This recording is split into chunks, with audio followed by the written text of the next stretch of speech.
বন্ধুরা, আজকে আমি তোমাদের কাছে নিয়ে চলে এসেছি কালো জিরে কাঁচা লঙ্কা দিয়ে হালকা পাতলা পাবদা মাছের ঝোল। নমস্কার বন্ধুরা, পিকুর রান্নাঘরে সবাইকে স্বাগত। গরম গরম ধোঁয়া ওঠা ভাত আর তার সাথে যদি থাকে এরকম একটা পাবদা মাছের ঝোল, সব ভাতটা কিন্তু নিমেষেই উঠে যায়। আর এই রেসিপিটা করা কিন্তু খুবই সহজ। চলো বন্ধুরা, করে দেখানো যাক। এখানে আমি 3টে বড় সাইজের পাবদা মাছ নিয়ে নিয়েছি। আর মাছগুলোকে বেশ ভালো করে ধুয়ে নিয়েছি। জলটা কিন্তু একদম থাকবে না, এতটাই শুকনো করে তোমরা কিন্তু জলটা ফেলে দেবে। এবার মাছের গায়ে আমি হলুদ গুঁড়ো আর নুন মাখিয়ে নেব। এবার কড়া আমি বসিয়ে দিয়েছি। কড়ার মধ্যে দিয়ে দিলাম 7 টেবিলস্পুন মতো সর্ষের তেল। সর্ষের তেলেই কিন্তু মাছ রান্নাটা করবে, এতে টেস্ট কিন্তু ভীষণ ভালো হয়।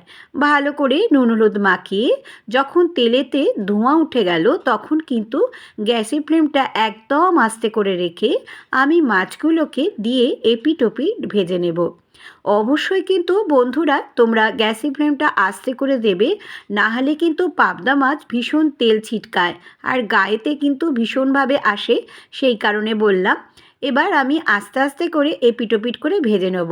মাছটা কিন্তু বেশি লাল করে বা কড়া করে ভাজবে না, তাহলে কিন্তু খেতে ভালো লাগবে না। পাবদা মাছ কিন্তু অবশ্যই একটু এরকম করে ভাজবে, বেশি লাল করে ভাজবে না।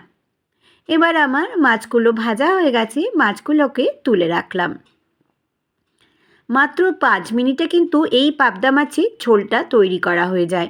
এবার যে তেলটা রইল সেই তেলের মধ্যে 1 চামচ আমি কালো জিরে দিয়ে দিলাম। আর দিয়ে দিয়েছি এখানে কাঁচা লঙ্কা। কাঁচা লঙ্কা এখানে 4টে মতো দিয়েছি। এবার এর মধ্যে যখন একটু ফোড়নটা ভালো গন্ধ হয়ে গেল, তখন একটা টমেটো এরমভাবে একটু বড় বড় করে কেটে নিয়েছি। ছোট করে কিন্তু কাটবো না বন্ধুরা, এইভাবেই কিন্তু কাটবে তোমরা। এবারে এর মধ্যে নাড়াচাড়া করে দিয়ে দিলাম 1 চামচ হলুদের গুঁড়ো, 1 চামচ লঙ্কার গুঁড়ো, আর দিয়ে দেব পরিমাণ মতো নুন। ব্যাস এইটুকু গরম মশলাতেই কিন্তু রান্না করা হয়ে যাবে। এবারে আমি গ্যাসের ফ্লেমটা লো টু মাঝারি করে রেখে ভালো করে নাড়াচাড়া করে নেব।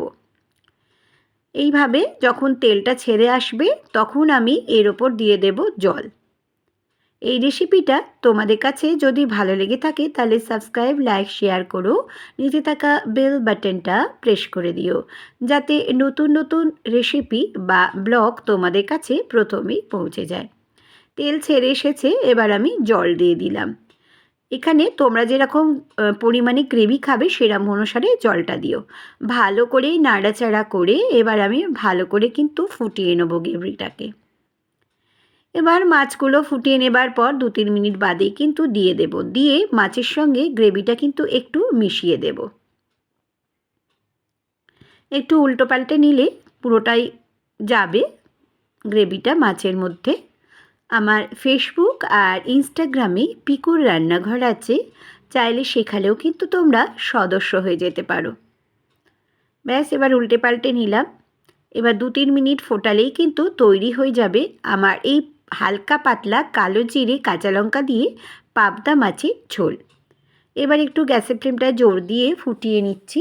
নতুন বন্ধুদের স্বাগত। আমাকে এতদিন আমার পরিবারে আসার জন্য পুরনো বন্ধুদের অনেক অনেক ধন্যবাদ আর ভালোবাসা আমার সাথে থাকার জন্য। এবার আমি গ্যাসের ফ্লেমটা একদম বন্ধ করে দিয়ে ধনেপাতাটা দিয়ে দিলাম। দিয়ে তোমাদেরকে লুকসটা দেখাচ্ছি। দেখো কত সুন্দর দেখতে হয়েছে আর কতটাই লোভনীয় লাগছে, তাই না বন্ধুরা? খেতেও কিন্তু ভীষণই ভালো হয়েছিল। সবাই খুব খুব খুব ভালো থেকো, সুস্থ থেকো। আবারও আমি আসবো নতুন কোনো রেসিপি বা ব্লগের সঙ্গে। এতক্ষণ আমার সঙ্গে থাকার জন্য ধন্যবাদ।